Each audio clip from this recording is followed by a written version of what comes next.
네, 안녕하세요. 영어 강사입니다. 네, 이번 시간에는 저번 문자열 시간에 제가 마치면서 문자열 추가적인 내용이 있는데 안 다룬 게 있어요 라고 설명드린 게 있었어요. 그게 뭐냐면 문자열 간 대소 비교 그리고 문자와 숫자 간의 변환 기능입니다. 일단 시작하기 앞서서 이 기능들을 우리가 왜 봐야 하는지 그 배경부터 설명을 드리면요.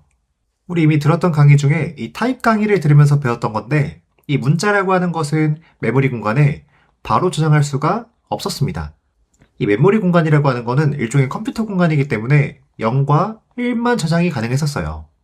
그래서 이 문자를 그대로 저장하는 것이 아니라 문자를 숫자로 변환해주고 그 녀석을 우리가 저장해줬었거든요. 우리가 이 규칙을 가지고 뭐라고 했었냐면 유니코드라고 했었습니다. 유니코드. 그래서 이 문자는 고유의 숫자 값을 가지고 있어요. 이 A라고 하는 문자를 쓰더라도 이 녀석은 A처럼 보이지만 메모리 저장될 때는 일종의 숫자로 저장된다는 거예요. 그래서 결론적으로 이 A라고 하는 문자열과 B라고 하는 문자를 사용한다고 했었을 때 이때는 이 두 개 다 각각 고유의 숫자 값을 가지고 있을 겁니다. 이 컴퓨터에 저장하기 위해서는요. 그렇기 때문에 이 숫자 값들 간에 대소 비교가 가능하다라고 하는 얘기입니다. 그럼 결과적으로 문자열 간에 대소 비교가 가능해질 거예요. 그래서 한번 테스트를 해볼 건데요. 프린트를 한번 찍어볼 건데 이 문자열 A랑 문자열 B를 비교해주고 싶은 거예요. 이때 B가 더 큰지 아닌지 한번 확인해 보도록 하겠습니다. 그럼 출력 눌러주면요. 요거 true가 나와요. 그러니까 이 A가 변환되는 유니코드 값과 B가 변환되는 유니코드 값을 비교해 봤을 때 이 녀석들 중에 B가 더 크더라 라고 하는 결과가 나오게 된 겁니다. 자, 그래서 여러분이 A라고 하는 문자와 B라고 하는 문자가 각각 어떤 유니코드 값을 갖길래 이게 B가 더 크다고 하는 거지? 그래서 이 값을 궁금해 하실 수도 있거든요. 근데 이건 좋은 방향은 아닙니다. 왜냐면 이건 유니코드 값을 전부 다 외우겠다는 의지거든요. 그 의욕은 높이 살만 하지만 이 값이라고 하는 거, 유니코드 값이라고 하는 거는 너무 가지수가 많기 때문에 다 외우는 것이 사실상 불가능하다고 볼 수 있어요. 그렇기 때문에 이 유니코드 값을 외운다기보다는 이 유니코드 값을 배치했었을 때 이거를 어떤 규칙으로 정했을까? 이 규칙을 파악하는 방향이 좀 더 합리적일 거라는 거예요. 이걸 다 외울 순 없으니까요. 자, 그래서 우리가 자주 쓰는 문자에 대한 규칙을 살펴보면요. 이 자주 쓰는 문자라고 하는 건 숫자, 그리고 소문자, 그리고 대문자 이렇게 세 가지 분류가 있다고 썼을 때요. 숫자는 0부터 1, 2, 3, 땡땡땡 9까지 있을 거고요. 소문자는 A부터 B, C, 땡땡땡 소문자 Z까지 있을 겁니다. 그리고 대문자는 A부터 B, 땡땡땡 대문자 Z까지 또 있었을 거예요.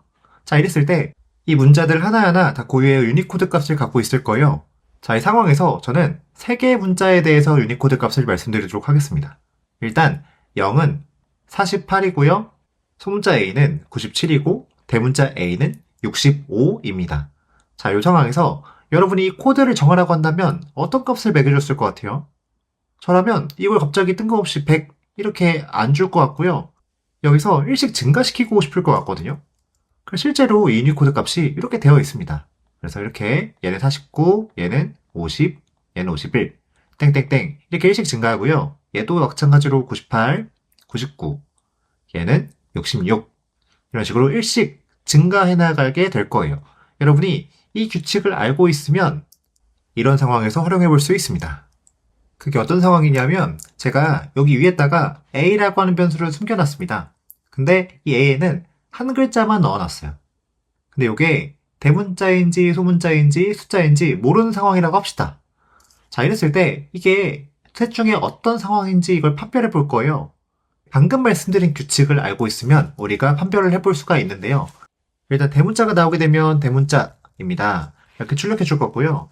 만약 소문자이면 이렇게 소문자입니다. 라고 출력해 줄 거고 그게 아니라 숫자라고 한다면 숫자입니다. 이렇게 출력을 해줄 거예요. 그랬을 때 이 셋 중에 하나만 출력이 되어야 되거든요. 그 말은 분기를 통해서 그중 선택을 하겠다라고 하는 얘기입니다. 그렇기 때문에 조건문이 필요할 거예요. 얘는 대문자일 때 대문자입니다를 출력해줘야 되고요. 그게 아니라 이 소문자일 때는요. 소문자입니다가 출력이 돼야 될 거고요. 다음, 그것도 아닐 때는 숫자가 들어있을 거예요. 그래서 그것도 아닐 때는 숫자입니다 라고 하는 것을 출력하도록 하겠습니다. 자, 이렇게 해줬으면 대문자인지 소문자인지 판별할 수가 있어야 되는데요. 이건 대문자의 특성을 볼게요.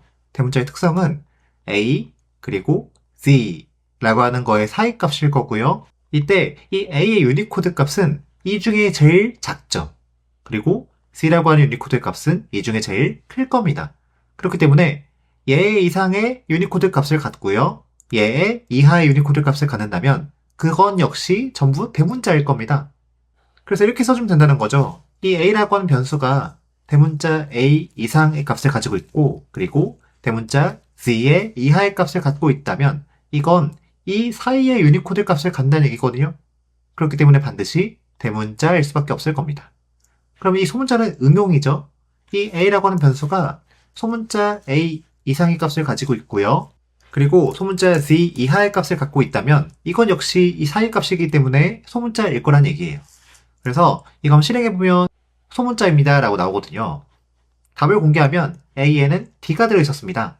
이거 바꿔볼게요. 이번에는 D, 대문자 D예요. 이렇게 바꾸고 나서 실행을 해보면 얘는 대문자라고 잘 판별하고요. 이번에 3을 넣어보겠습니다. 3을 넣어주게 되면 실행 결과 얘는 숫자라고 잘 판별을 하는 걸 볼 수가 있습니다. 그리고 문자열의 대수 비교는 사실 길이 2 이상도 가능해요. 예를 들면 ABC라고 하는 문자를 줄 거고요. 그리고 AB, D라고 하는 문자를 줄 거예요. 얘는 길이 2 이상의 문자열이거든요. 얘도 역시 대수 비교가 가능하다는 얘기예요. 뭐가 큰지 잘 모르겠으니까 한번 테스트를 해보겠습니다. 출력 결과 얘는 false가 나와요. 그 말은 오른쪽이 더 크다는 얘기거든요. 그래서 이게 어떻게 나오게 된 결과인지 그 원리를 설명드리면요. 일단 A, B, C 그리고 A, B, D가 있습니다. 이 길이가 2 이상의 문자를 대수 비교할 때는요. 한 글자씩 비교할 거예요. 그래서 얘도 첫 글자, 얘도 첫 글자 이렇게 비교를 해줄 겁니다. 그랬을 때 이 첫 글자끼리 비교했었을 때는 유니코드 값이 동일하죠. 그리고 역시 두 번째도 역시 얘도 동일합니다.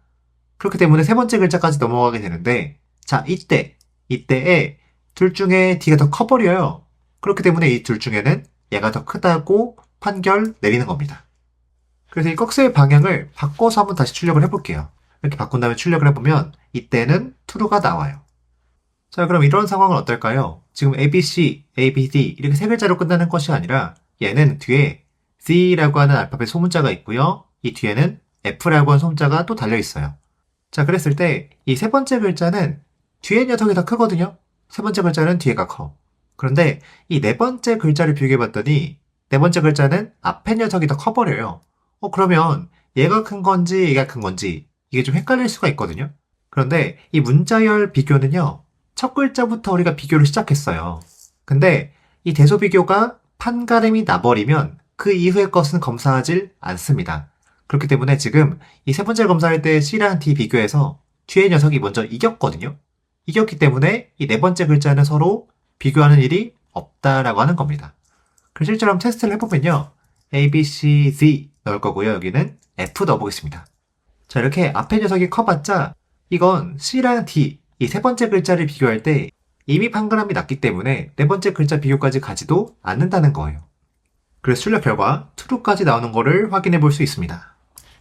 네, 다음 내용은 문자를 숫자로 바꿔주는 거 그리고 또 다시 숫자를 문자로 바꿔주는 내용을 볼 건데요. 근데 이 문자를 숫자로 바꿀 때 갑자기 의미 없는 값을 뱉어주는 건 아니고 이 숫자 값은 당연히 유니코드 값입니다.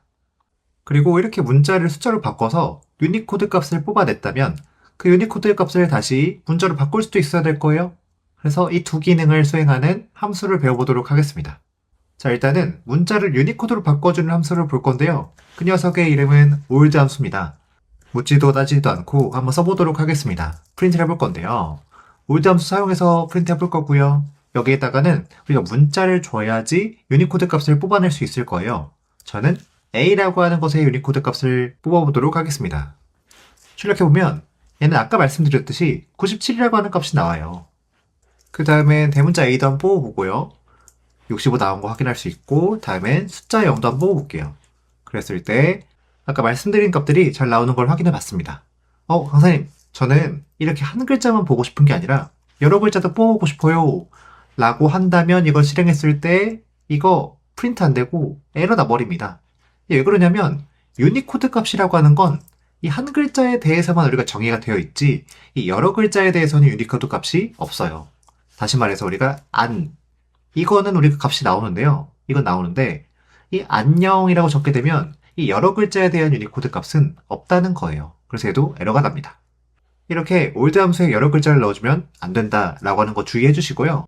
다음으로 넘어가서 이번엔 유니코드 값을 문자로 바꿔주는 함수를 보도록 하겠습니다. 그 녀석은 CHR이라고 하는 캐릭터 함수예요. 이 캐릭터 함수도 묻고 따지지도 않고 한번 출력해 보도록 하겠습니다. 프린트 해볼 거고요. 캐릭터 함수 호출해 볼게요. 이 안에는 유니코드 값을 넣어줘야 되는데 우리가 아는 거라고는 48, 65, 97 이 세 개밖에 안 배웠으니까 하나씩 출력을 해보겠습니다.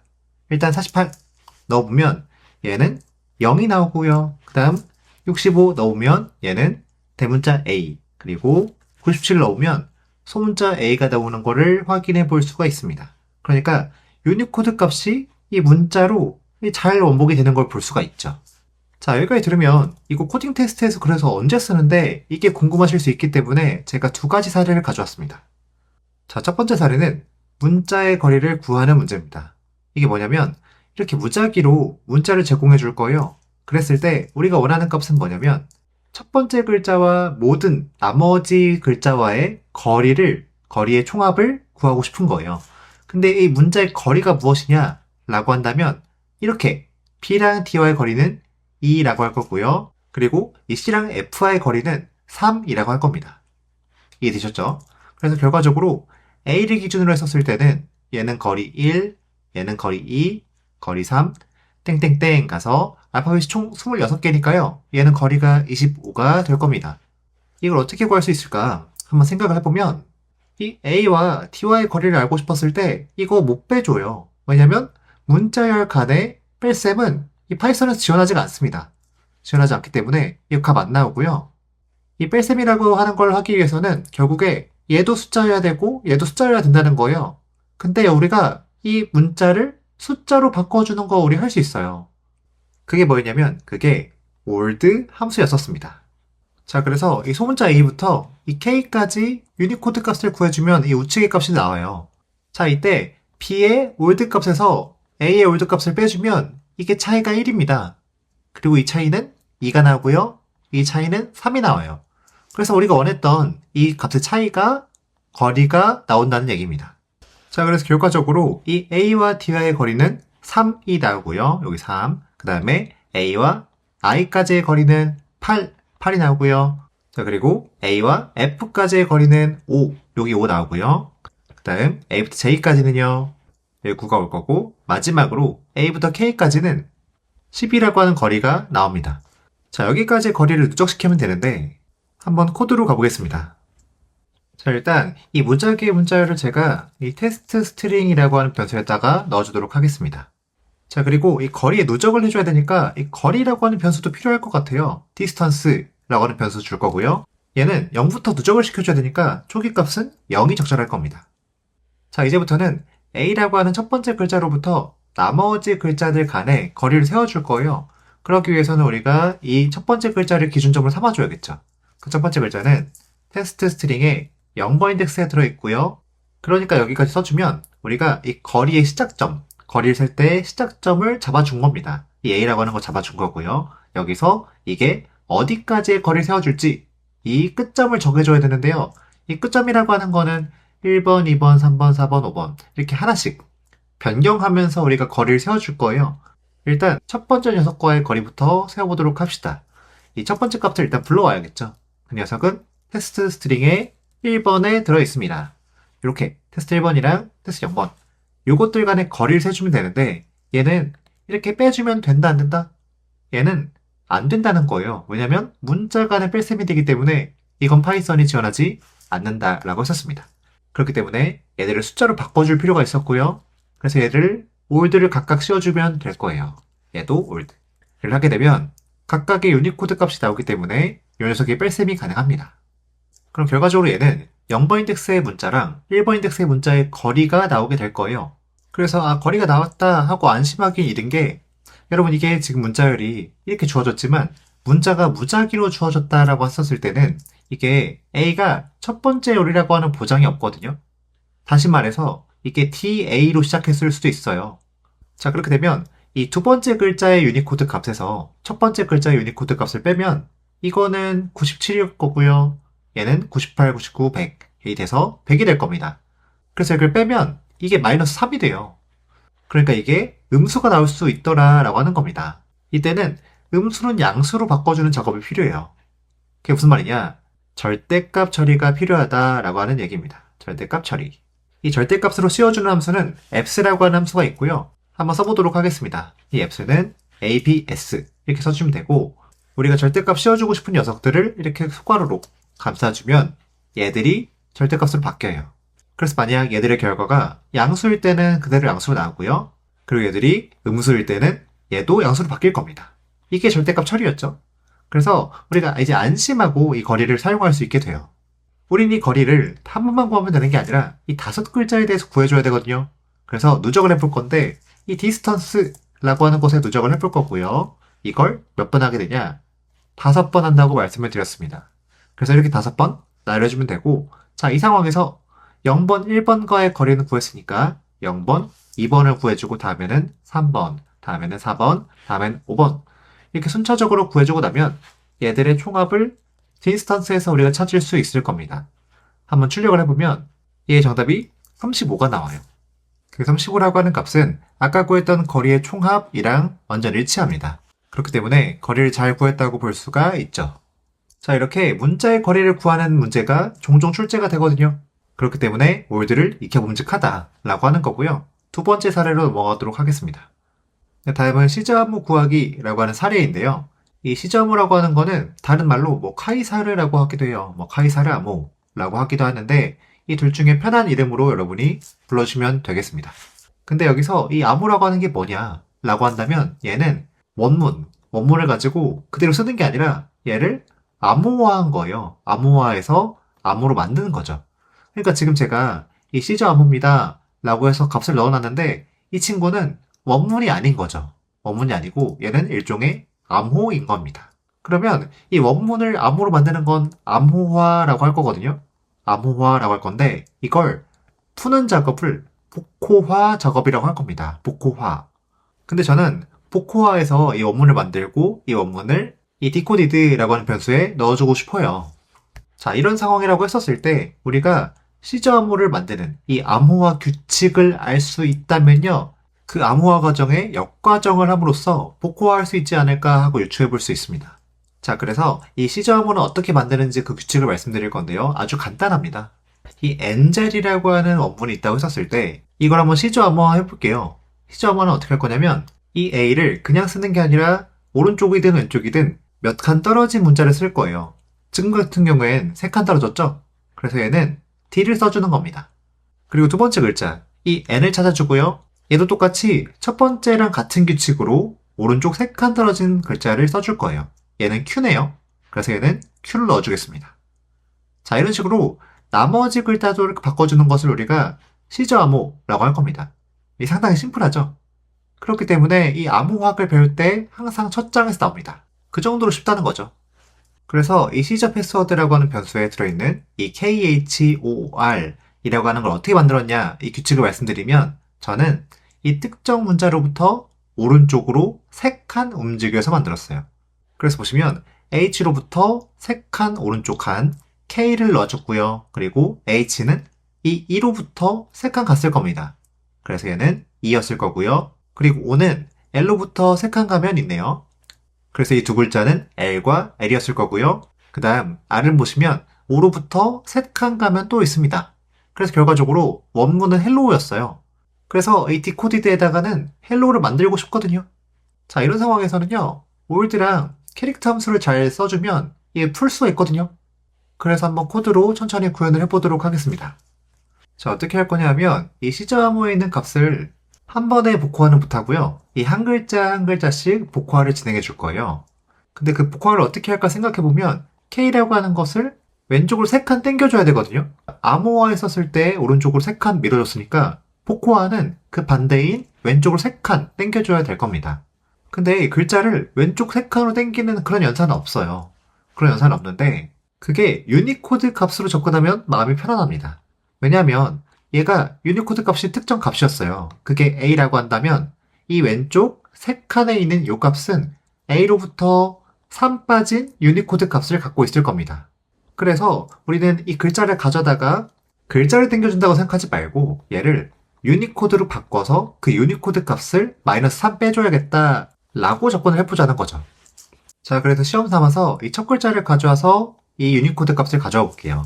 우리가 이 시즈어머에서 첫 번째 값을 가져와야 되니까요. 0번 인덱스를 가져올 수 있고요. 이거 글자 땡기는 게 아니라 유니코드 값을 3 해주기로 했어요. 그래서 이거 일단 유니코드 값으로 바꾼 이후에 여기서 마이너스 3을 때려보겠습니다.